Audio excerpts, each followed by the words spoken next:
mbrëma. Kësaj herë dritare zhvendoset nga e premte. Madje nuk zhvillohet as në studio numër 1 të televizionit shqiptar, por në Paris, në shtëpinë e shkrimtarit të madh Ismail Kedere. Mirë mbrëma zot Ismail. Mirë se u gjetëm në shtëpinë tuaj dhe mirë se erdhët në dritare. Jemi në mes të prillit. Populli shqiptar i haruar i kontinentit ka ngërthyer vëmendjen e gjithë botës. Mos po paguani një çmim të madh për këtë? Natyrisht çmimi është tepër i lartë, qoftë dhe për një ëndër të tillë që ka populli shqiptar e ka pasur prej pagu gjysmë shekullit, mos thonë më përpara. Domethënë, këtu duket edhe një herë se sa izolimi i Shqipërisë, sa krimi i tmerrshëm ka qenë, domethënë. Mund të themi se historia do të vendosë dalgadal krimin e parë të komunizmit në Shqipëri ka qenë izolimi. Nga ky izolim erdhën gjithë të këqijat e tjera. Domethënë forcimi i terrorit, shtypja e popullit shqiptar, varfëria e tij, tronditja e tij pas rënies komunizmit. Në gjithmonë më tepër sa më tepër të kalojnë vitet, aq më i rëndë të duket ky krim i izolimit. Ja më në fund Shqipëria arriti të tërheqë vëmendjen e botës. Pak a shumë si po të përdorim një metaforë, dikur më duket se kam përdorur, domethënë si ai njeriu që smerr elektricitet prej 10 vitesh dhe merr më fund e merr elektricitetin në formën një rufeje mbi kokë, e merr të tepruar, e merr të madhe, e merr në kushte krejtësisht tragjike.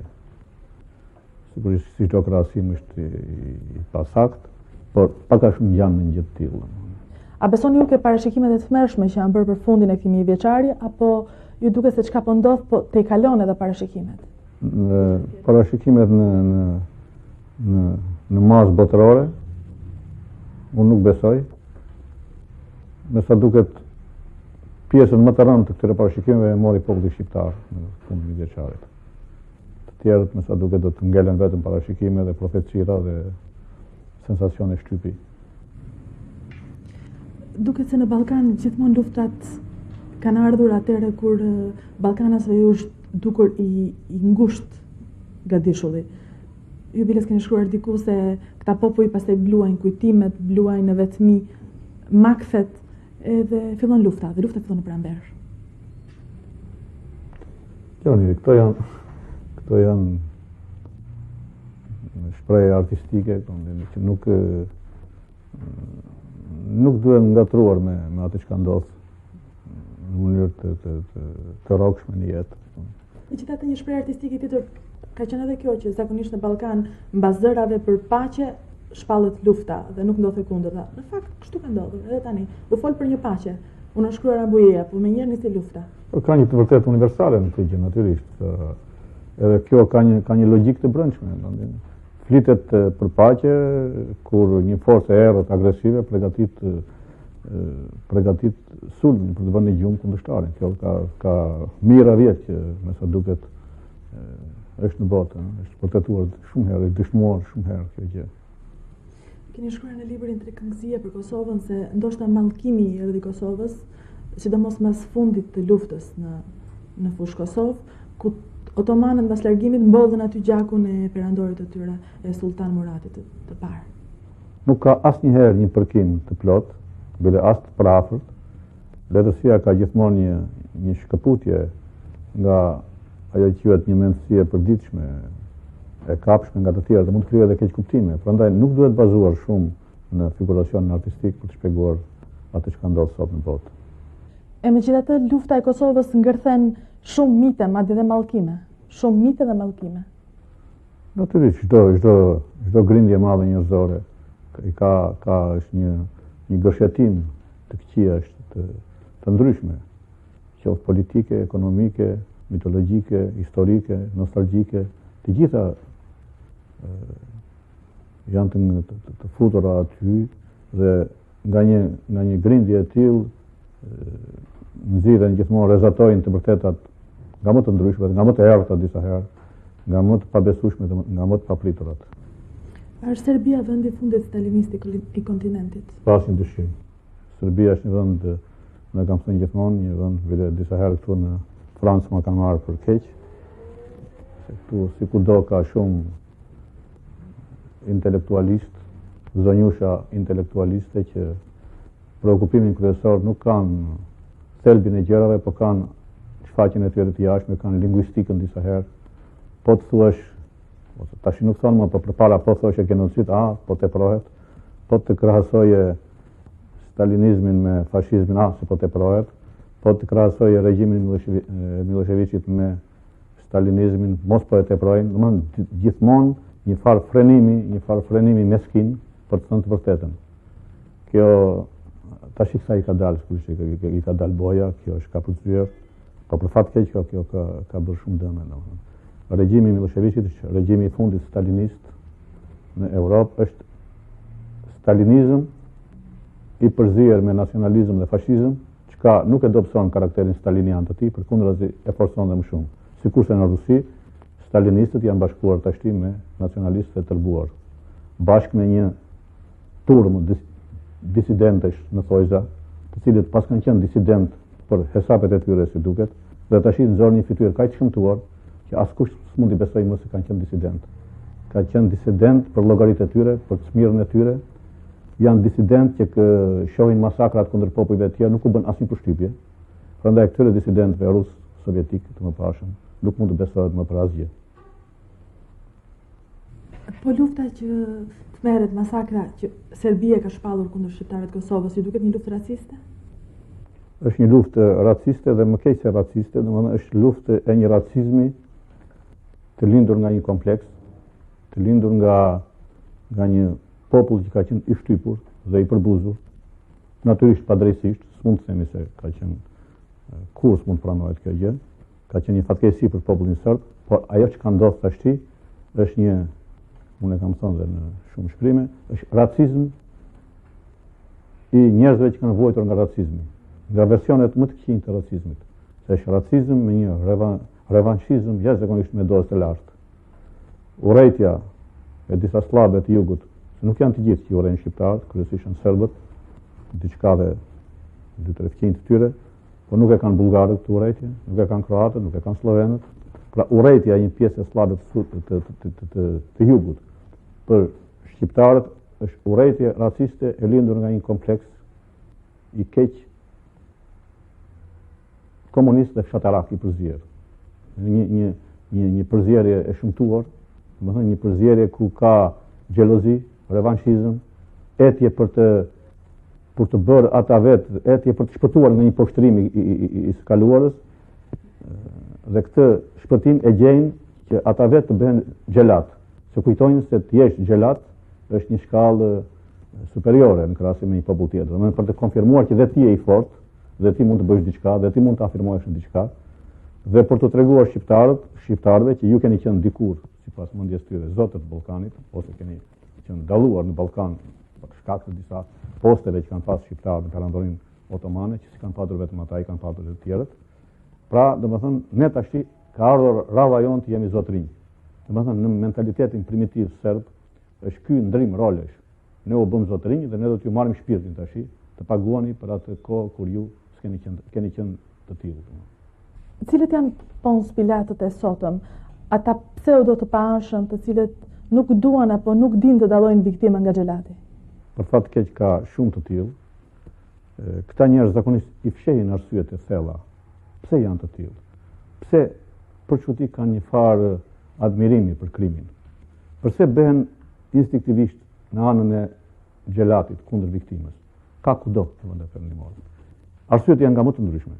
E para ka arsye politike, janë stalinistë të vjetër, janë nostalgjik të regjimit rus që ka rënë, komunizmit rus, nostalgjik të regjimit komunist kinez, nostalgjik të një të majte ekstreme. Por ka arsye të tjera, ka fashist racist, fashist primitiv. Ata që për ta bota duhet jetë vetëm domethënë Evropës së krishterë, të tjerët mund të zhduken pa kurfar mëshire. Janë ata që kanë zhdukur vitën përpara çifutët, hebrejt. Këta janë natyrisht pa shpallur, por ka një turm tjetër të madhe njerëzish që kanë prirje për krim.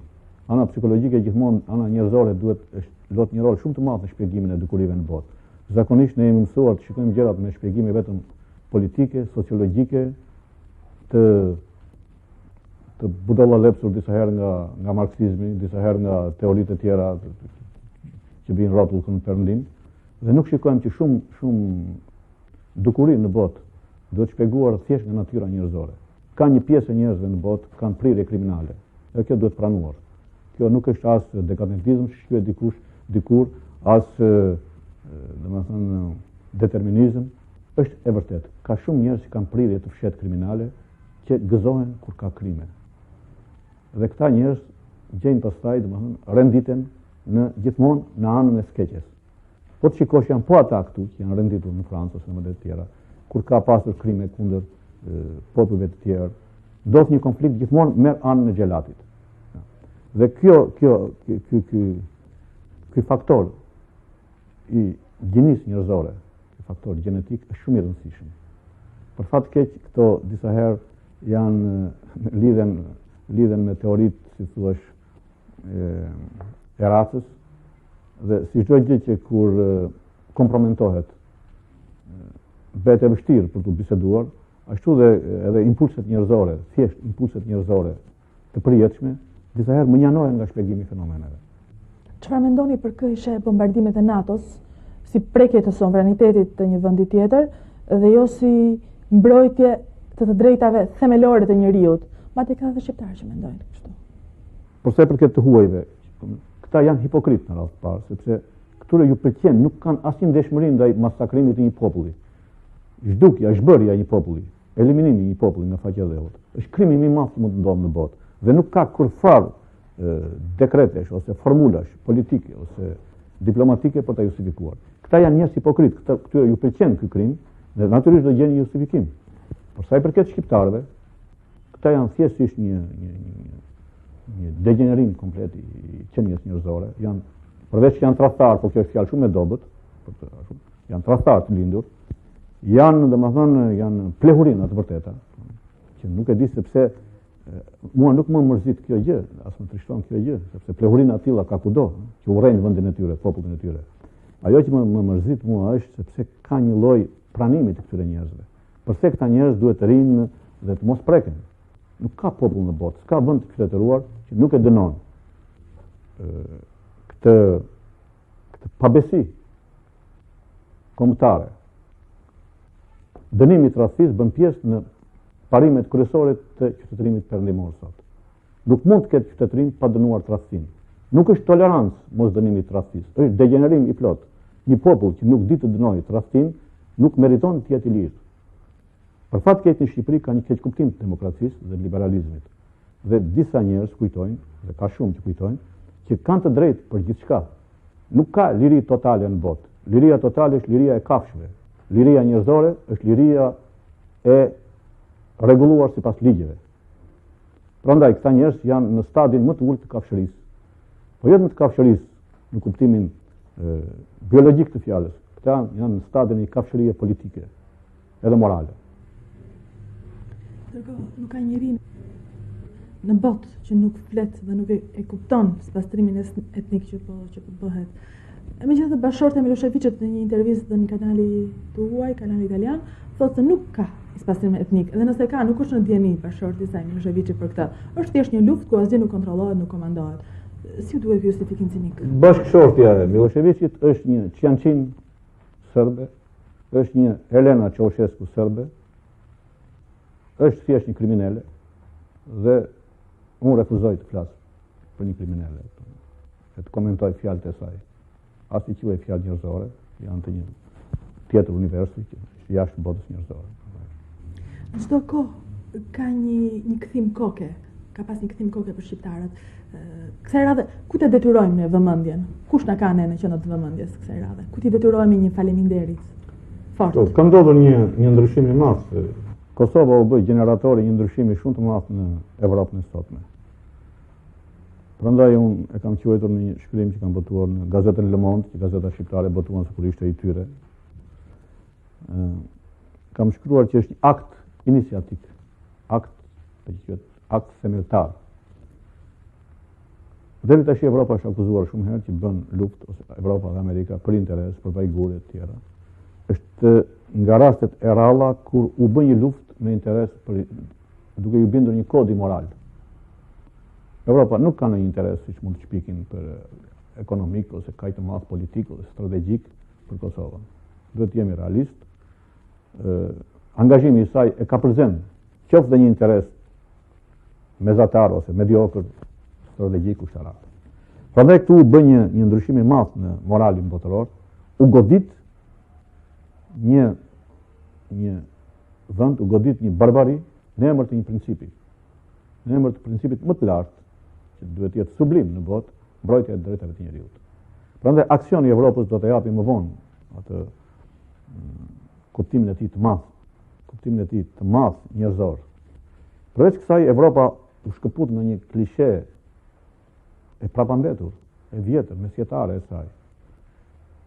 Klisheja ishte që Evropa e krishterë s'mund të godasi një popull të krishterë për hatër të një populli që është musliman për disa, ose gjysmë musliman për ata që e dinë më tepër të vërtetën. Kjo ka qenë gjithë strategjia serbe e bazuar që Evropa s'mund të godasi ne, se ne jemi të krishterë dy palët. Dhe shqiptarët janë të huaj dy fish. Nuk janë slavë për ata dhe nuk janë muslimanë, nuk janë krishterë. Evropa e ka përzeu këtë paragjykim. Dhe kjo do të gjithashtu është një akt i madh i saj. Ajo goditin me ashpërsi më të madhe ata që kishin të njëjtin fe me të. Sepse në fundi çfarë po ndodh në botë? Evropa shmangi një krim të rëndë nga ndërgjegjja e saj, Evropa dhe Amerika bashkë. Krimi do të ishte që në luftën e dytë botërore u godit një popull jo i krishterë, nga të krishterët, dhe tash po përsëritet e njëjta tragjedi. Ky akt i madh i Evropës.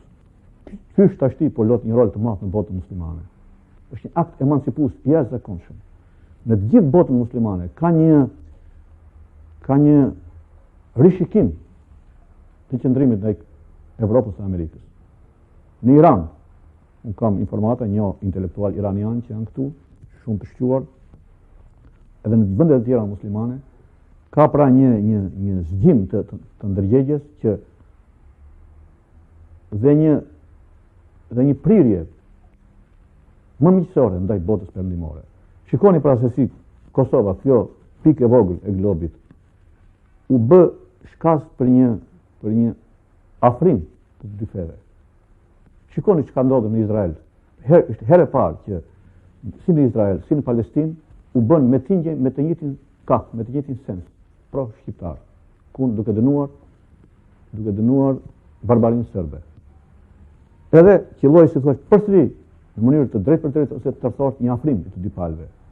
Dhe ndoshta nuk është rasti kjo që kjo po ndodh në Shqipëri, po ndodh në Kosovë, në vendin ku, siç ka thënë Noli në një projekt për hymnin e flamurit, bashkon islam me krishterinë.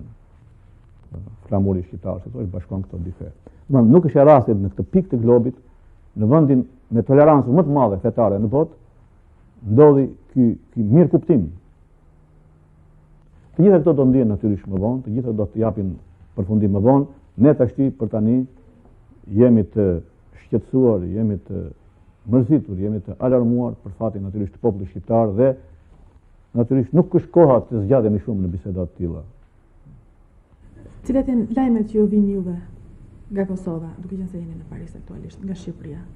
Ka Shqipëria vijnë, unë jam informuar sepse ka kaq shumë lajme tashti, janë kaq të freskëta, ka shumë korrespondent të gjitha agjencive në Shqipëri dhe merret vesh çdo gjë me pat shpejtësi që mund t'i marrësh nga televizioni i Tiranës, sigurisht.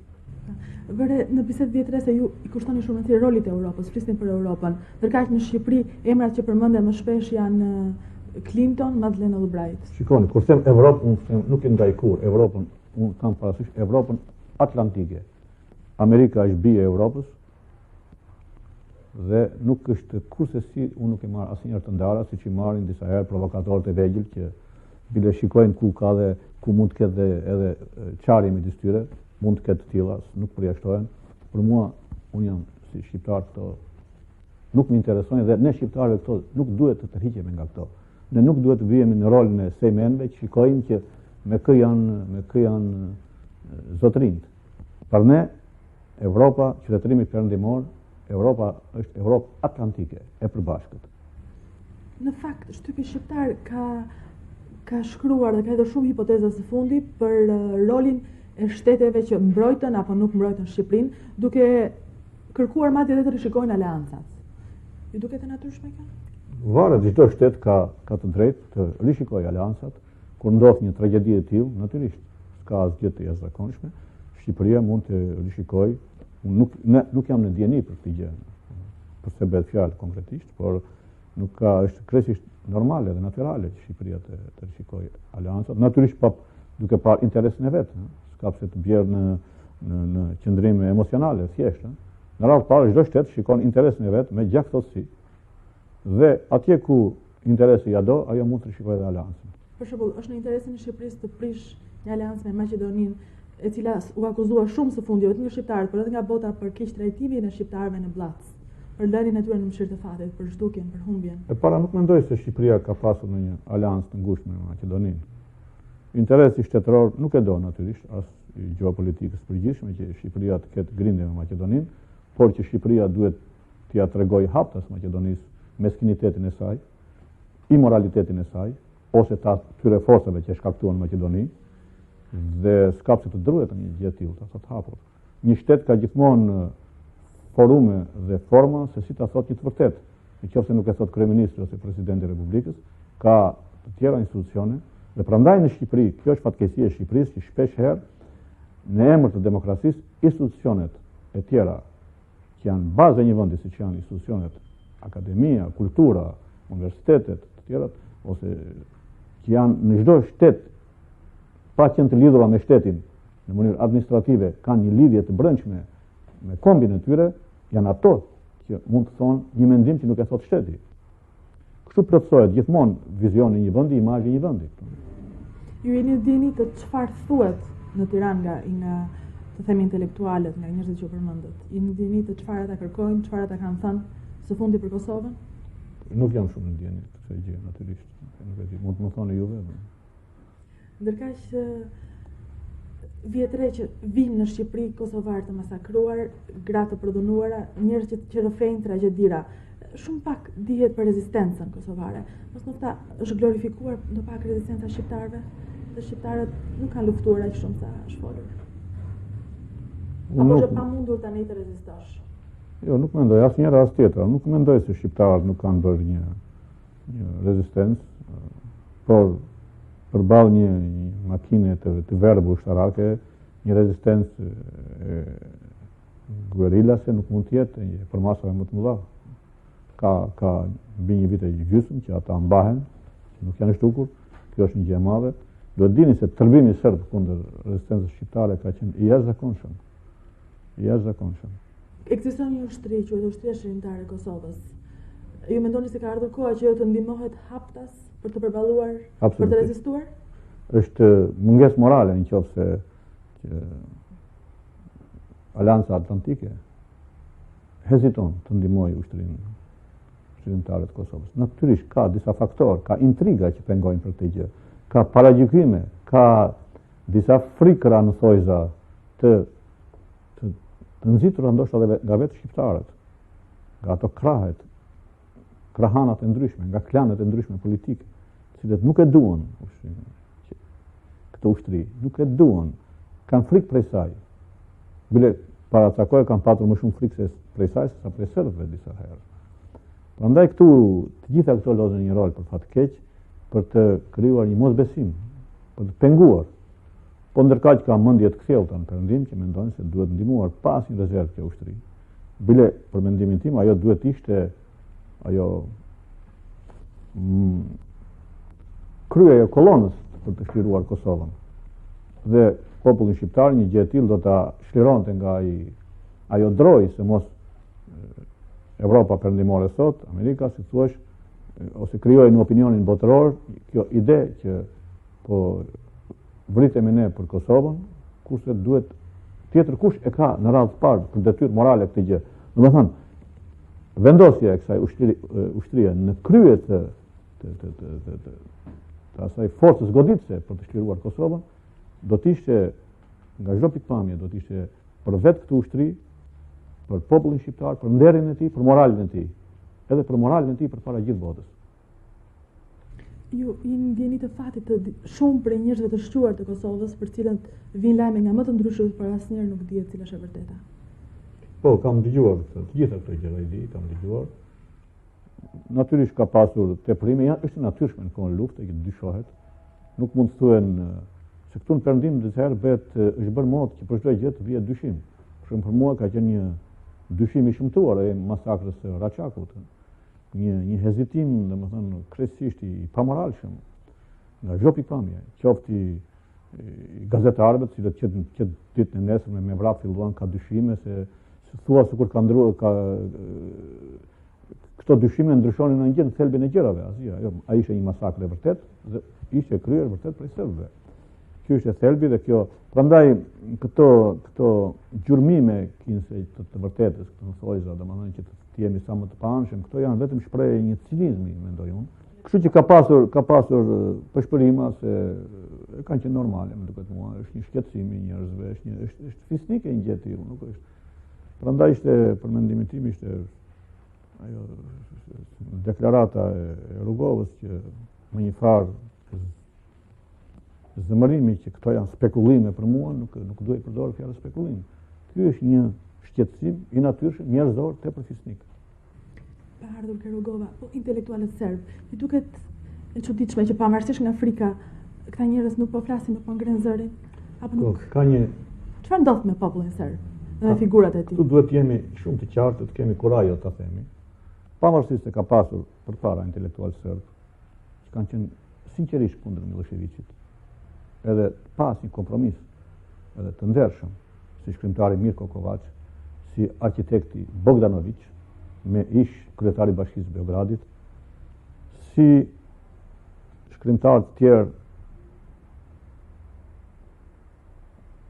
të shumë që mua më ka qelluar rasti të njohur, Danilo Kish, që ka vdekur tash.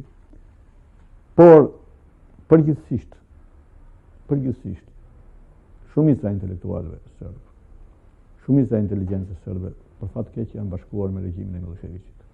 Një pjesë e tyre kanë pasur një qëndrim krejtësisht hipokrit, kanë bërë sikur kanë qenë opozitar dhe kanë qenë në fakt shërbëtorë të Miloševićit të fshehtë të një kontingjenti rezervë. Në këta është tipik Draškovići. Draškovići ka qenë agent i Miloševićit gjithmonë. Por sipas rolit, Miloševići thoshte tash ti do lodh rolin e kundërshtarit tim, dhe ai bëi kundërshtar.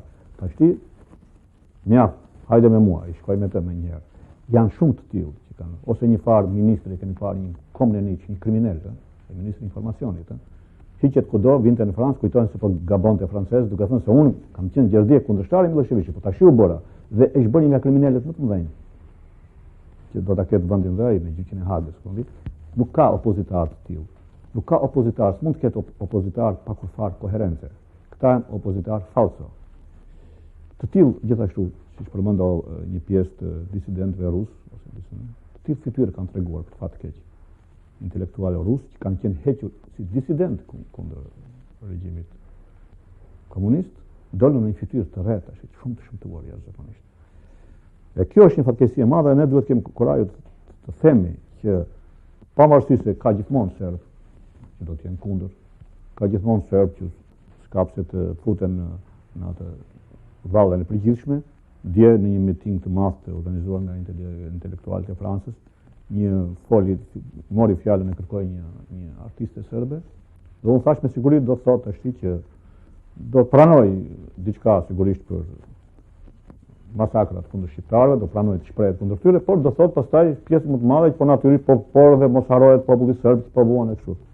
Dhe kjo vajzë artiste, kjo serbere, me një guzim të jashtëzakonshëm, me një ndershmëri të jashtëzakonshme, më kujtohet mbiemri, më kujtohet Olga e quani, e denoncoi nga krej në fund në fjalimin e saj pastrimin etnik, masakrat kundër shqiptarëve, deportimin, dhe nuk tha asnjë fjalë ekuilibruese, një klishe që mos harroni popullin serb, i cili natyrisht duhet haruar në vojtjet e tij, s'ka asgjë të keqe që ai mund ta thoshte, por e përsëris me një kurajo dhe ndershmëri të pazakontë e mbrojti nga kreu në fund çështjen shqiptare. Jo si disa që bëjnë sikur thonë dy fjalë sa për të largohen dhe pastaj gjithë vëmendjen e kanë te mbrojtja e Serbisë. Ka pasur për fat keq këtu në Francë një deputet që quhet Georges Sarr, që dha një shembull të një deputet i Asamblesë Kombëtare franceze, që unë e kam denoncuar, edhe po e denoncoj ke ju gjithashtu publikisht, që në mënyrë histerike u vu në mbrojtje të gjelatëve serbë. Dhe kam bërë një shënim për të, duke i thënë zoti deputet Zhorsh Sar, ju keni të drejtë jeni, të keni simpati për serbët, ju keni të drejtë të mos keni asnjë dhimbësuri për shqiptarët, është e drejta juaj. Por ka një inkonvenient të madh në këtë qëndrimin tuaj. Ju jeni kryetari i grupit parlamentar të miqësisë Francë-Shqipëri. Ka një post zyrtar i këtij grupit. Dhe ju, jo vetëm, dhe ky inkonvenient ju vë juve në një pozitë, në një imoralitet të pashëmbullt, në një hipokrizi të pashëmbullt. Ju keni keni uzurpuar një komision për mbrojtjen e popullit shqiptar dhe ju mbroni serbët dhe nuk thoni asnjë fjalë për shqiptarët. Të tilla monstra ka në jetën politike të sotme. Her pas here, kuptoni? Prandaj të gjithë këta, gjithë kjo turm që mbron krimin, e gjithë kjo turm duhet demaskuar. Njëkohësisht, unë mendoj se nuk kemi asnjë droje për të thënë që në këtë gjem të zezë që po ndodh, Serbia ka një përgjegjësi kolektive. S'ka pse të na vi droje ta themi, mjaft me ato deklaratat, populli mik serb, populli i madh serb, populli i kulturuar serb. Një popull nuk është nuk mund të jetë as mik, as i madh, as i kulturuar nëse bën krime të tilla, ose nëse për krah. Ose në përgjithësi popullsia e tij është solidare me krime të tilla. Prandaj Serbia është përgjegjëse, ka përgjegjësi kolektive dhe ajo duhet përgjigjet. Atëherë, nëse ky popull meriton ndëshkimin që po e merr në një farë mënyrë, po Miloševići, a do të jetë mysafir i ardhshëm i Hagës, ai dhe bashkëpunëtorët e tij, apo do ketë thjesht një dënim moral dhe koha do bëjë vetëm do harohet?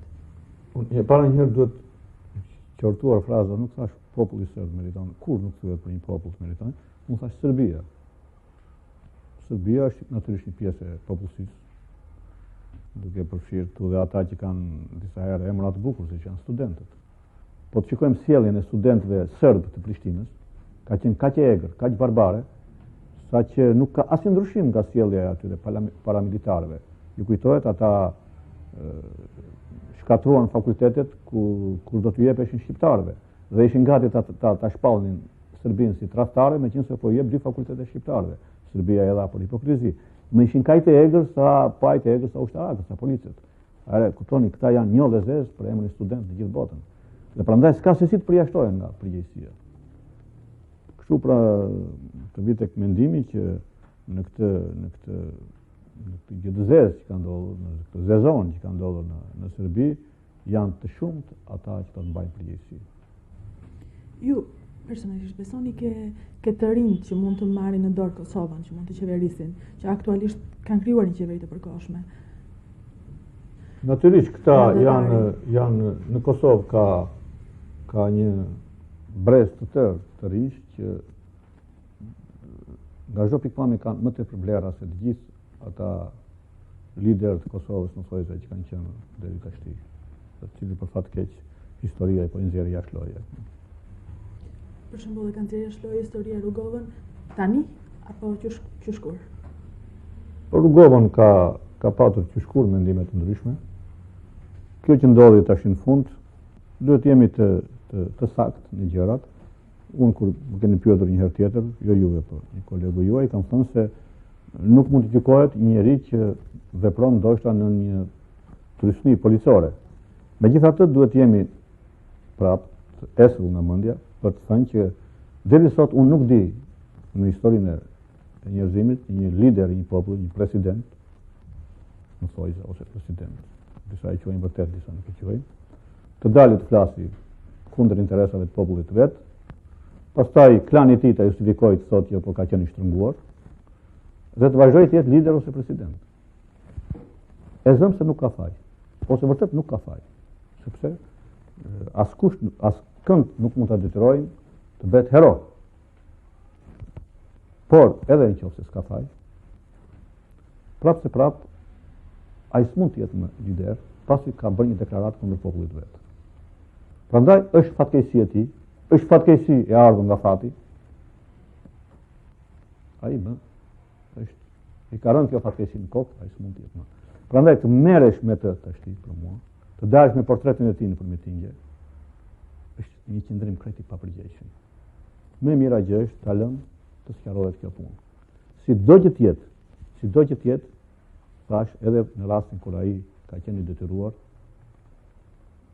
të flasë ashtu, të bëj ato takime që s'duhet i bënte, të bëj ato deklarata që s'duhet i bënte, të bënte atë shërbim Serbisë që s'duhet i bënte. Gjithsesi ai ka pushuar se qenë lider. Dhe punët do të sqarohen natyrisht, mjaft shpejt. Një reportazh i botuar në një revistë gjermane, Spiegel, nuk e di a keni bërë njohur publiku shqiptar, e një gazetare gjermane që ka qenë një javë në shtëpinë e tij ku ndodhin këto tragjedira, të vërteta ose në thojza. Ajo jep një ditar që ka ndodhur në shtëpinë e tij dhe po të analizohet me kujdes ai ditar që jep ajo, është krejt i pafavorshëm Rrugovan. Bële atje del një njeri jo fort i përgjegjshëm për fatin e popullit të tij. Dhe kur një njeri është peng, kur një njeri mbahet peng, kur një njeri ka revolën ke koka, siç e besojmë, ose duam ta besojmë, gjëja ëndra e tij më e madhe e këtij pengu është të ketë një dëshmitar që të çojë në botën e jashtme një mesazh.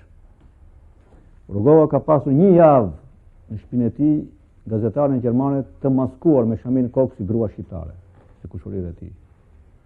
Dhe nuk i ka thënë asaj ndonjë mesazh të qartë për perëndimin, edhe në çastet kur ajo po dilte nga shtëpia i do ikte për të shkuar në Gjermani.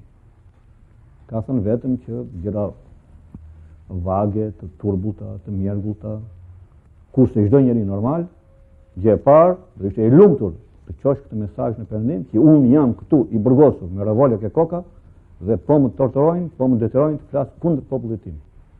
Në qoftë se nuk kishte kujdes që këtë mos e jepte publikisht, do ta jepte spaku në rrugë të tjera, ta jepte spaku qeverive perëndimore. Ai nuk e ka bërë një gjë të tillë. Pra në një farë mënyrë, mbas degenerimit si lider të Rrugovës, nuk ka pse ju bën kujt përshtypje apo nuk ka pse ndikon takimi tim me Miloševićin? Sigurisht Miloševići e bëri atë lojë para për të përçarë NATO-n, për të përçarë shqiptarët. Dhe prandaj thash dalja me portretin e tij ose vazhdimi me këmbëngulje të bisedohet për Rrugovën është të bëhesh loja e Miloševićit. Ai me atë qëllim e bëri këtë gjë, e dogji këtë njeri.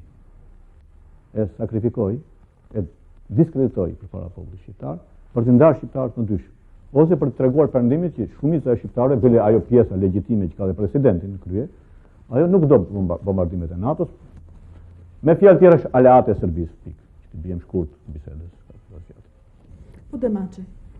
Unë mendoj se për fat keq edhe Demaçi ka treguar një qëndrim krejtësisht papërgjegjshëm. Karakteristike e këtyre liderëve është një pandjeshmëri ndaj fatit të popullit shqiptar. Demaçit janë falur shumë mëkate përpara. Nuk është e parë që bën gjeste të tilla. Demaçit janë falur deklaratat e tij sentimentale, të sheqerosura, pro-serbe, kur ka deklaruar që ne në Beograd e kemi mësuar shkencën e lirisë, të vëllezërit serbe, domethënë janë falur si një matufri, si një lajthitje e ardhur nga vitet e gjata të burgut. Demaçit i është falur libri i tij, libri i vetmohimit që quhet. Për mua ky libër që është një hymn për nënshtrimin. Nuk është shkruar, besoj, në botë në një libër ku hymnizohet dhe kur bëhet thirrje për nënshtrim si te ky libër. Gjatë vjetra faqeve përshkruhet rrahja dhe poshtrimi i një shqiptari për një serbi, po një poshtrim që ju nuk mund ta merrni me mend dhe durimi i shqiptarit që i duron të gjitha. Me porulje, më keq se një vit, nuk kam në një paragjykim për Evgjit, po e përdora si shprehje gjuhësore kur thuhet Evgjit, dhe si të mos mjaftonte kjo, në libër ngrihet teoria e mos dhunës në apogjeun e saj dhe pjesa përfundimtare e librit, 1/3 e tij, shkruar serbisht që ta kuptojnë dhe vëllezërit serb. E bëri këtë libër Demaçi kur ëndërronte të merrte çmimin Nobel të paqes. Domethënë u vu në rivalitet me Rrugovën, kush ishte më pacifist, kush ishte më i nënshtruar, me fjalë tjera. Dhe papritur Demaçi nga një pozicion i tillë servil, edhe i turpshëm, kaloi në një skifter, u bë skifter. filloi papritur me një kapardisje kundër Perëndimit, kundër Amerikës, kundër NATO-s, kundër Evropës.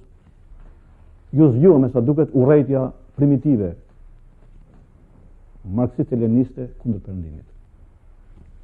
Dhe kështu që ata që e kanë akuzuar se ato vitet e burgut i ka bërë jo për Shqipërinë, por për marksizmin-leninizmin, me sa duket nuk ishin krejtësisht gabuar. Ai bëri një shërbim jashtëzakonisht të madh Serbisë. Ai vonoi goditjen e NATO-s për 1 muaj e sa, i dha shkas Miloševićit, i dha rast të forcohet në Kosovë, të blindohet, të sjellë mira ushtar, të marrë të gjitha masat për të shkatruar Kosovën. Dhe ky njeri i papërgjegjshëm, me një atë buzëqeshje që të dy këta lider e kanë, ju duket se janë shumë modern kur qeshin aq shumë, kur zgërdhihen përpara kamerave, thonë. Me sa duket nuk janë në gjendje të kuptojnë se çfarë të këqija që kanë bërë populli shqiptar. Se unë nuk di të mirat që kanë bërë, ama të këqijat janë shumë të qarta. Atëherë kush janë sipas jush pakën personalisht ata lider, ata njerëz që i duan tashmë Kosovës? Kosova ka jo me vjetra, po ka me qindra djem dhe vajza që mund ta udhëheqin. Dhe përgjithsisht për fat të keq këta lider kanë qenë në nivelin e dignitetit të popullit shqiptar, të popullit të Kosovës. Shqiptarët meritojnë shumë më tepër dhe kanë mundësi për shumë më tepër. Ju nuk keni asnjë emër personalisht? Nuk duhet të futem në ato. Të gjithë ata që kam takuar më janë dukur. Në Paris kam patur rastin të takoj një pjesë të madhe të delegacionit, ose pothuajse të delegacionit shqiptar, dhe të gjithë kanë bërë një përshtypje shumë të mirë. Natyrisht ata që udhëhiqin në radhë parë, edhe të tjerët pastaj. Ju ishin një ndër njerëzit që ndikuat në firmosjen e marrëveshjes së Rambujës. Ju duket se tashmë kjo marrëveshje nuk ka më kuptim të vazhdojë. Marrëveshja natyrisht është e ka përzyer, po ajo ka qenë baza e kësaj gjendje. Nuk mund të shkëputet kjo gjendje që u krijua nga ajo marrëveshje. Por ajo tani është e ka përzyer natyrisht. Në Shqipëri nuk mund të thuash që frika nuk ekziston. Ka një lloj paniku, i cili i vjetre edhe në shtyp. A është i bazuar, a është justifikuar, a duhet të kenë frikë shqiptarët? Mua më duket krejtësisht e pa justifikuar kjo frikë. Jo vetëm është e pa justifikuar, po të shikosh nga ana logjike.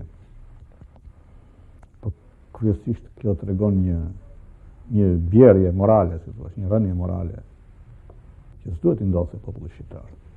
Sepse edhe unë habitem sepse përse shtypi shqiptar, përse mjetet e informacionit, përse njerëzit e kulturës, të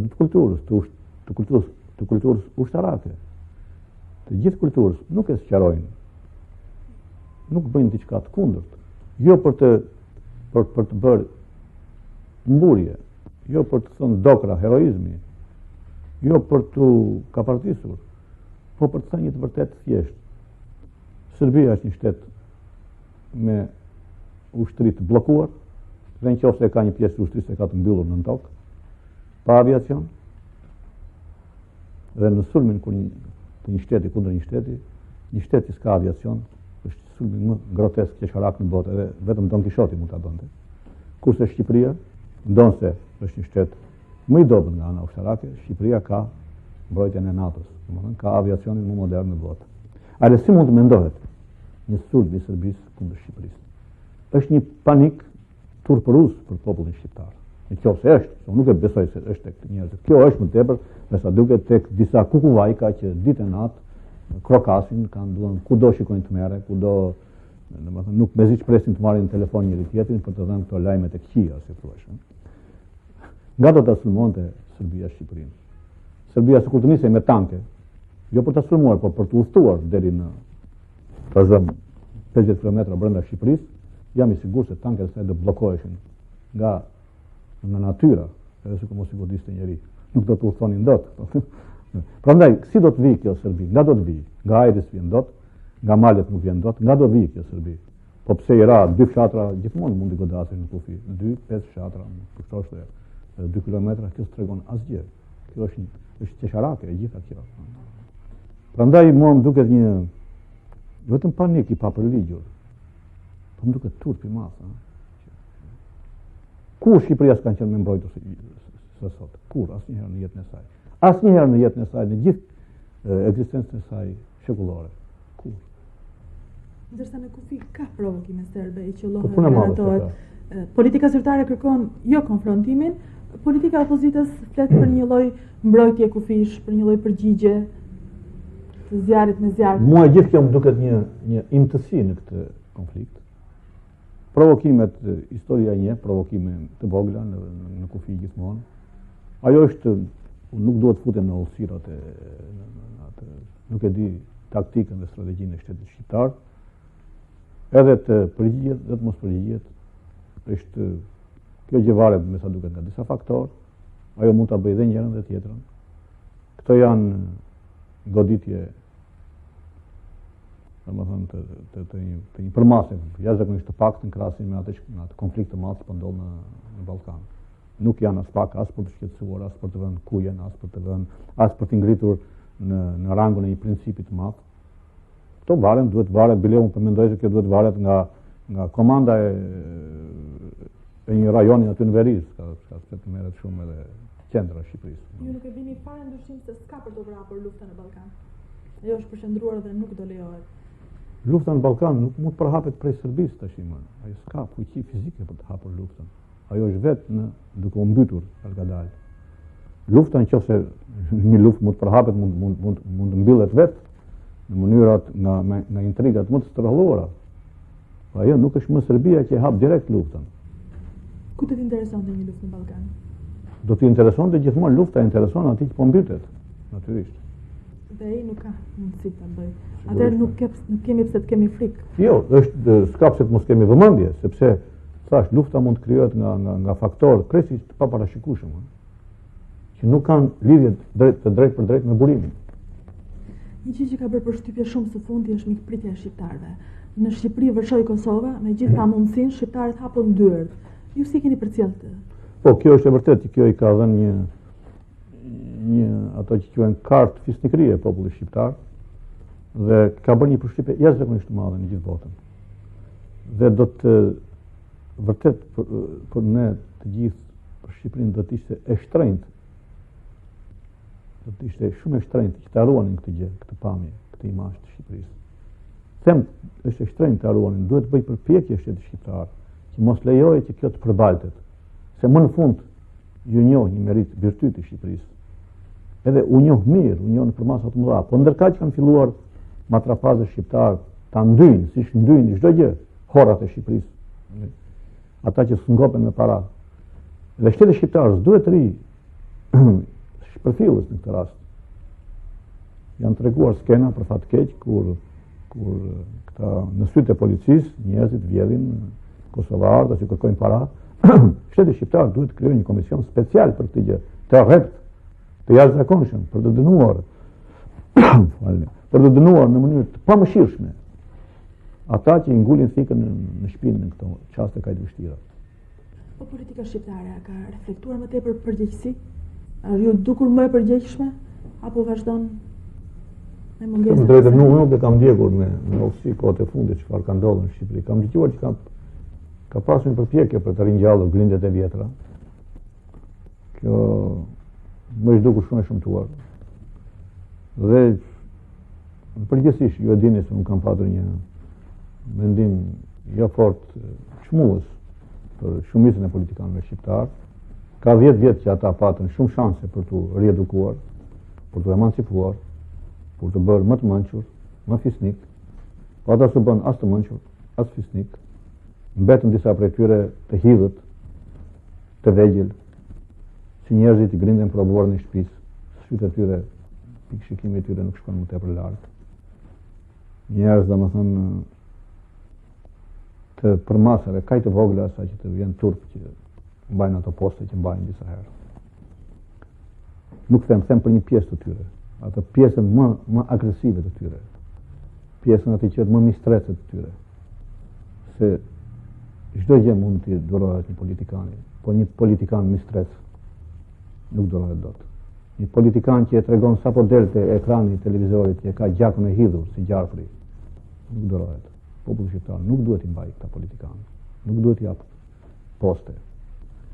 Sepse këta janë generator të skeqjes.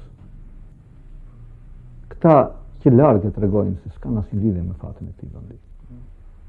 Herë, unë kam dëgjuar se shqiptarët kanë mjaft të meta, po këtë e kanë që e nuhasin shpejt dhe i gjejnë shpejt njerëzit që s'duhet të duan. Në Shqipëri duhen bërë disa ndryshime, mendoj. Njerëzit që kanë vërtetuar që jetojnë vetëm me grindje, me hidhësi, që janë në fest vetëm kur ka sherr, këta duhet të mos kenë vend në politikën shqiptare. Dhe gjithë kjo tragjedi që ndodhi, tragjedi zakonisht i bëjnë më të mençur njerëzit, i bëjnë më kokullët, i sjellin në vete.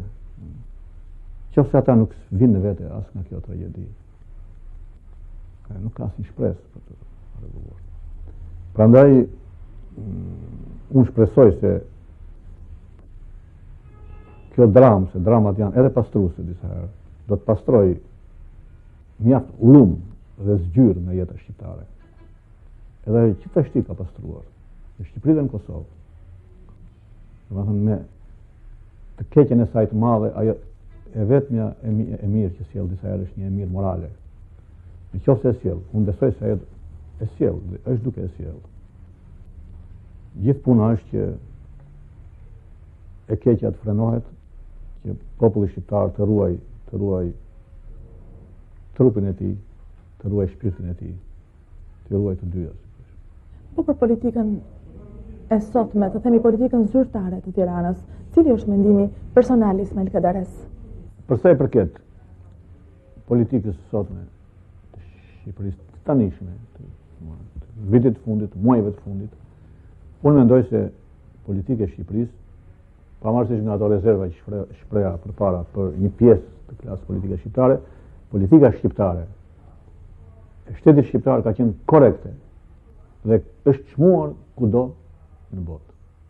Nuk ka asnjë zë të guxojë të thotë Shqipëria i ka hedhur benzinë zjarrit, Shqipëria ka dashur të përfitojë nga ky konflikt, përkundrazi, bashkë me dinjitetin e refugjatëve, të deportuarve të Kosovës, të cilët treguan përpara gjithë botës një dinjitet të jashtëzakonshëm në dhimbjen e tyre, nuk pati as skena histerie, as teprime, as klifma, as ulurima, as ikje, si thua në këtë rast mund të ketë gjithfarë lloj gjërash të padurueshme për syrin dhe për veshin. Pra bashkë me këtë dinjitet u vënë duke dhe gjaktësia e shtetit shqiptar. Është ndoshta pak e pazakonshme që unë që kam kritikuar shumë herë këtë shtet, i kam kritikuar të dy palët, edhe të djathtët dhe të majtët, kur kanë ndruar rolet pozit, shtet, pozit, mund ta them pa asnjë rezervë që vërtet politika e shtetit shqiptar ka pasur një dinjitet dhe ka qenë ashtu siç duhet ishte. Shumë flitet në Shqipëri për Shqipërinë e madhe. Ka teza nga më të ndryshmet. Në fakt, ç'është Shqipëria e madhe? Ç'janë këta zëra? Unë di të kundërtën që në Shqipëri të spaku deri para pak kohë nuk është folur kurrë për Shqipërinë e madhe. Shqipëri është folur përpara, ka qenë një term Shqipëri etnike.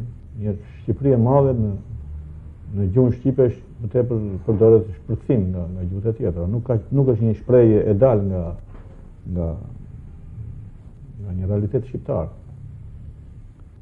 Nuk është përdorur shprehja Shqipëri etnike. Shqipëria e madhe si term, ose Serbia e madhe, ose Bullgaria e madhe, ose Rusia e madhe, janë terma kompromituese në botë. Nuk është bëhet fjalë vërtet për madhësi këtu, sesa bëhet fjalë për një koncept agresiviteti kundër të tjerëve. Zakonisht quhet e madhe ose i madh, një teori ose një doktrinë që kërkon të glabroj copat të huaj ose nga vendet e tjera. Mendoj se ne nuk duhet ta pranojmë këtë term, ta përdorim, sepse në kushtet e sotme ky nuk është vetëm një provokacion. E quaj provokacion sepse realisht a kërkon Shqipëria sot të bashkojë me veten e saj pjesë të territoreve që kanë mbetur jashtë kufive? Unë mendoj se realisht tani për tani nuk kërkon. Dhe as ajo s'kërkon, as ato pjesë të mbetura jashtë Shqipërisë nuk e kërkojnë. Ora kur një gjë nuk kërkohet këto vite të afërta, Përse duhet ngrihet si problem? Prandaj unë këtë quaj gjithmonë një provokim që vjen nga rrethet të jashtme, jashtë shqiptare, me qëllime disa herë naive, sensacionale ose të këqija. Ose në të përsmu themi qëllime naive, po me shtys naive, me një shkak naiv, ose për sensacion, ose me qëllim të keq. Prandaj unë kam përdorur gjithmonë të them Shqipëria natyrale. Dhe duke theksuar këtë që nuk janë kushtet, nuk e kërkon kusht këtë gjë tani për tani, është një provokim, po ashtu quaj provokim, të thuhet shqiptarëve e kundërta. Të thuhet që shikoni, ju kur s'keni për ta patur Shqipërinë e madhe. Domethënë me fjalë të tjera, ju kur s'keni për të jetuar bashkë. Kjo është një provokim imoral, me qëllim të keq. Sepse asnjë popull s'mund të thuash kur, në të ardhmen ti s'ke të drejtë të jetosh bashkë. Kjo mund të thuhet vetëm një populli që ka bërë krime të lemerishme përpara njerëzimit dhe ai duhet paguaj për një kohë të gjatë. Shqiptarët s'kanë bërë një krim, s'kanë shpaguaj, përkundrazi kanë pësuar krime nga të tjerët. Prandaj, ta shtrosh këtë problem në këtë mënyrë është vërtet e shëmtuar nga ana morale. Nuk duhet pranuar të hyjet në këtë bisedë. Përgjigjja që unë jap zakonisht është që nuk shtrohet tani për tani, por nga ana tjetër edhe shtrimi i të kundërt të saj është provokative. Këtë gjë do të zgjidhë koha në të ardhmen kur shumë gjëra do të rregullohen në këtë botë, kurse në të ardhmen pas 4-5 vjetësh, është normale, është natyrale që edhe shqiptarët në kushtet e një demokratizimi të Evropës dhe të Ballkanit, normalisht, në mënyrë natyrale, do të, nëse duan, natyrisht ata do të duan, do të jetojnë, do të jenë të afruar, do të jetojnë bashkë me njëri tjetrin. Do të jetojnë bashkë me njëri tjetrin siç jeton sot shumica e Evropës, të cilët kufit janë bërë vetëm sa shtylla dhe shigjeta që tregojnë sa kilometra je larg nga ky shtet ose sa je afër nga ky kryeqytet. Kështu do të vi puna dhe prandaj s'ka pse të ngrëm një problem që nuk ekziston, një problem që as e kemi ndërmend ta zgjidhim, as ta kërkojmë tani për tani. Duhet refuzuar këtë gjë.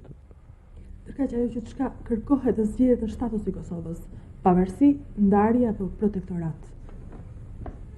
Për mendimin tim kjo e fundit është me sa duket më e logjikshme, për disa arsye. E para është më lehtë, e dyta është më e volitshme për Kosovën se një protektorat do të thotë edhe një rindërtim, një ndihmë ekonomike e planifikuar më mirë, e pa rrezikuar të degenerojë, të keq përdorohet, kurse ndarja për mua është e papranueshme dhe dy të tjerat krijojnë probleme tani për tani. Kurse protektorati krijon kushtet më të mira për vetëvendosjen e Kosovës më prapa. Shmang të gjitha keqkuptimet, të gjitha provokimet dhe krijon gjithçka në të ardhmen do të jetë më lehtë se tashti. Me favorshme, domethënë kur është më lehtë është më favorshme për dyshim. Pra shqiptarët që nuk e meriton ende pavarësinë, Kosova nuk e meriton ende pavarësinë? Nuk është se nuk e meriton Kosova pavarësinë, por realisht një Kosovë e shkatruar, e djegur në këtë farë mënyre, pavarësia është një gjë që e ka humbur disi kuptimin e mirëfillt. Pavarësia e Kosovës, më e pavarur Kosova është në një tutel, në një ndihmë ndërkombëtare, në një mbikëqyrje ndërkombëtare, sesa e vetmuar po ta lësh.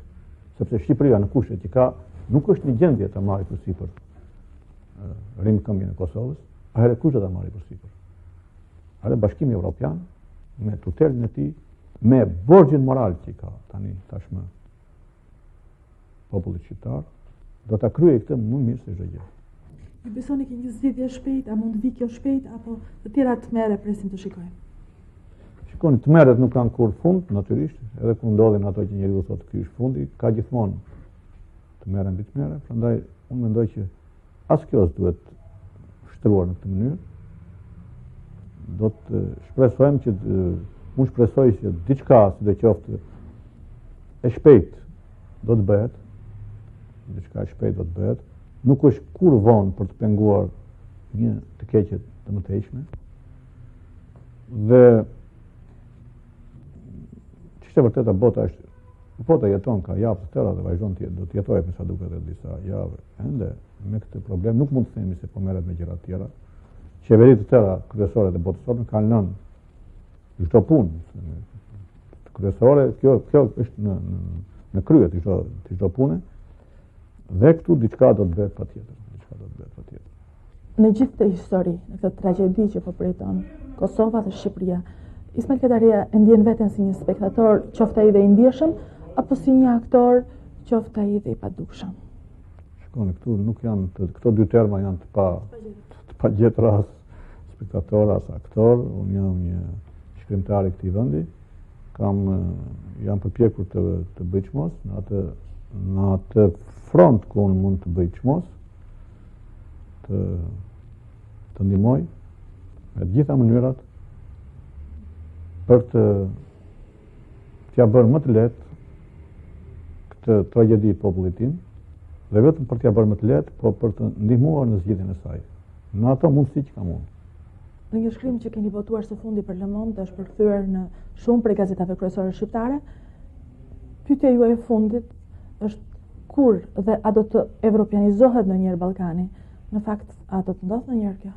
Në të vërtetë për mua ishte një kënaqësi që ky artikull që unë botova në gazetën Le Monde, botova për publikun ndërkombëtar dhe gazetat shqiptare ishin detyruar ta vinin këtë gjë sepse ndryshe shkruhet një artikull për publikun ndërkombëtar, ndryshe aty shkruhet publikun thjesht shqiptar që i di gjëra ndryshe ose i di më mirë punët e vendit vet. Ishte një kënaqësi që disa ide të këtij artikulli, kryesisht kjo themelorja që është në titull Evropianizimi i Ballkanit, po bëhet ide shumë e pranishme në të gjitha diskutimet e sotme politike. Domethënë e kam parë kudo të shprehur, të shkruar, në Parlamentin Evropian, në Këshillin e Evropës, kudo, domethënë që si strategji kjo është e vetmja zgjidhje. Evropianizimi i Ballkanit. Dhe kur themi nuk është kaq e vështirë siç e bëjnë disa, sepse në perëndim është zakoni që çdo gjë të bëhet e pamundur disa herë. Kur themi evropianizimi i Ballkanit, në fund fundit është një zonë e ngushtë, pjesa më e keqe e Ballkanit sot. Është një zonë që është vetëm 1/4 e tij. Domethënë pjesa Serbi, Bosnjë, Kosovë, Maqedoni dhe një pjesë e Shqipërisë, kurse zonat tëra të Ballkanit janë jashtë kësaj katrahure, si thua. Është jashtë Rumania, është Bullgaria, është Greqia. Shikoni, pra janë vende të tjera, është jashtë Kroacia, Slovenia. Prandaj kjo zonë nuk është kaq e vështirë siç mendohet njëherë. Gjithë ky Ballkani i madh, Ballkani është i madh vërtet, por pjesa grindavece e tij tani për tani është e ngushtë. Edhe Evropa i ka të gjitha mundësitë. Ta vëj unë do të isha jo për tutelën e Kosovës. Po të ishte nevoja tutela e gjithë kësaj pjese evropiane, të Ballkanit të vijë, gjithë kjo pjesë e Ballkanit të vijë në mbikëqyrje të rrepte evropiane. Këtë kam propozuar gjithmonë. Nuk kam asnjë paragjykim për ta shqyrtuar atë, domethënë sovranitete kur ato sy hynë në punë askujt. Për cilat shtete flisni? Për tutel? Për cilat shtete? Për praktikisht Shqipëria po vihet drejt për drejt ose tërthorazi në protektorat praktikisht. Kjo mua si shqiptar nuk më fyen as pak. Përkundrazi, derisa Shqipëria u tregua e paaftë ta administrojë veten e vet, derisa u tregua e aftë vetëm të bëjë zjarrin në vendit të vet, shtetit të vet, ka asgjë të keqe në raste të tilla që të ketë mbikëqyrje ndërkombëtare. Unë nuk më prek kjo gjë fare, as më fyen, as më bën të jem të ulë digniteti patriotik ose kombëtar. Përkundrazi, derisa klasa politike shqiptare nuk që në gjendje të rregullonte vendin e vet, le ta rregullojë një administratë ndërkombëtare. Që e ka thënë që vetëm të huajt. Nuk është e thënë as pak, që vetëm të huajt. Mos harroni se Ballkani ka jetuar 600 vjet në të huajt dhe 1 shekull vet. Kur Ballkani i mori punë të zgjidhë vet, e bëri domethënë lëmsh gjithë vetë. Kurse sa ishte në një lloj protektorati, qoftë otoman, qoftë austriako-hungarez, punët e Ballkanit relativisht nuk kanë qenë në atë gjemë të zezë siç mund mendohet ose siç kanë dëshirë ta tregojnë shkrimtarët nacionalistë ballkanës. Ajo çfarë ju po thoni, mos është ndikuar nga situata, nga ç'po ndodh në Kosovë, në Shqipëri dhe kudo, apo është bindja juaj reale? As pak, shikoni, kur unë them protektorat, i kësaj zone të Ballkanit. Në fundit është fati që ka sot një pjesë e madhe e Evropës, pjesa më përparuar e botës sotme. Çfarë pësoi Hollanda me Belgjikën edhe me Luksemburgun dhe me Danimarkën, pse janë futur në Evropë. Ja, ky është pak a shumë. Ajo quhet Bashkim Evropian, kjo quhet Protektorat, është pak a shumë e njëjta gjë. Çfarë të keqe ka kur tjetri të ndihmon të vish në vete? Nëse si në gjendje të vish në vete, nëse koka jote ka marrë erë për sa kohë, natyrisht që është mirë që të ndërhyjë një forcë qoftë e jashtëm për të sjellë në vete, s'ka asgjë të keqe. Ju kujtojnë të gjitha dramat e Shakespeare-it mbarojnë me një ndërhyrje të huaj. Dhe çfarë humbi Shqipëria sot, nga që kërkoi ndihmën e NATO-s? Përkundërzi, Shqipëria u forcohet dhe po forcohet më tepër. Ne ju falenderojmë që erdhët në Shqipëri nëpërmjet kësaj dritare të televizionit shqiptar. Faleminderit juve që më dhatë këtë mundësi. Faleminderit dhe ju të nderuar telespektatorë që qëndruat me ne këtë mbrëmje. Natën e mirë.